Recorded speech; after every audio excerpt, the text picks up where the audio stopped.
జబర్దస్తి. అసలు ఎవరు మీరు? గోవిందాపురం వ్యాపారస్తున్నాం బాబు. చాలా దూరం వెళ్ళాలి. కావాలంటే 2 మోరీలు ఎక్కువ తీసుకో. త్వరగా నడాలేసి పెట్టు బాబు. అట్లా అన్నారు బాగుంది. రే పొగ్గులు అయిపోయి నువ్వు అంగడికి వెళ్ళి పట్రా. ఈలోగా నేను వీళ్ళ గుర్రాలకు నాడాలు వేసి పెడతాను. అలాగే.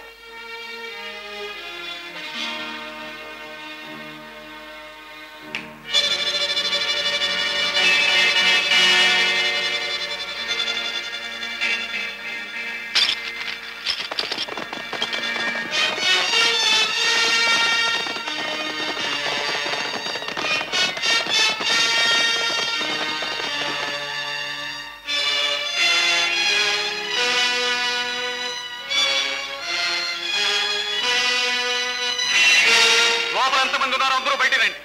దుస్సాహసం చేశారో తత్తాం. మరో గోలి. నమస్కారం హవల్దార్ గారు. ఏమిటి ఇలా వచ్చారు? నోర్మై బందిపోటు.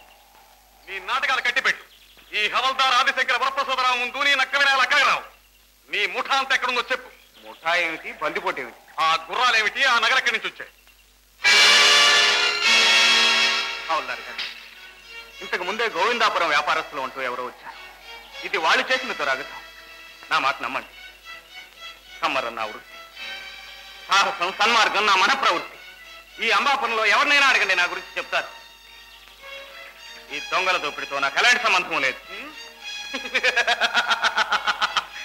ఈ హవల్దార్ ఆదిశంకర వరప్రసాదరావు ఉందా నీ హరికథం? నీతో నిజం ఎలా చెప్పించాలో నాకు బాగా తెలుసు. బంధించండి. ఆగండి. మీరు నన్ను బంతిపోటుగా అనుమానించడానికి తగ్గ ఆధారాలు ఉన్నాయి. కానీ నేను నిర్దోషిని. మీరు నమ్మటం లేదు. నేనే స్వయంగా ఆస్థానానికి వెళ్ళి నేను బంతిపోటు కాదన్న నిజాన్ని నిరూపించుకుంటాను. పారిపోతున్నాడు, పట్టుకోండి.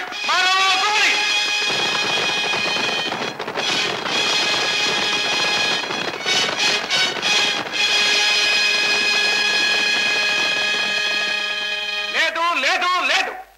నేను ఎన్నో విధాల హవల్దార్ గారితో మనవి చేసుకున్నాను. నేను దొంగని కాను, ఈ దొంగల దోపిడితో నాకు సంబంధం లేదు అని. కానీ హవల్దార్ గారు నా మాట మన్నించలేదు. భయపట్టం, వెనుకాటం, వ్యసనపట్టం, విరమించడం నా మతం కాదు. అందుకే స్వయంగా ప్రభువుల ఎదుట హాజరయ్యాను. ఈ సత్యాన్ని విశ్వసించండి, నన్ను బేషరతుగా విడుదల చేయండి అని మనవి చేసుకుంటున్నాను. అబద్ధం.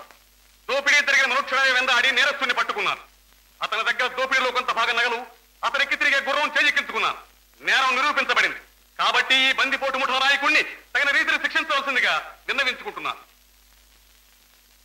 క్రోధీనామ సంవత్సర పల్గొన విధేయ నాడు కమ్మర సత్యం అనే పేరు గల ఈ ముద్దాయి తన ముఠాతో కన్నాపురం చెన్నకేశ్వరరావు గారి ఇంట్లో పెళ్లిలో అల్లకల్లోలం చేసి ఆహూతుల చిత్రవద చేసి ధన కనక వస్తు వాహనాలతో పారిపోతూ ఉండగా హవల్దార్ ఆదిశంకర వరప్రసాదరావు చేతిలో పట్టుబడి సభాస్థలిలో నేరం నిరూపింపబడినది.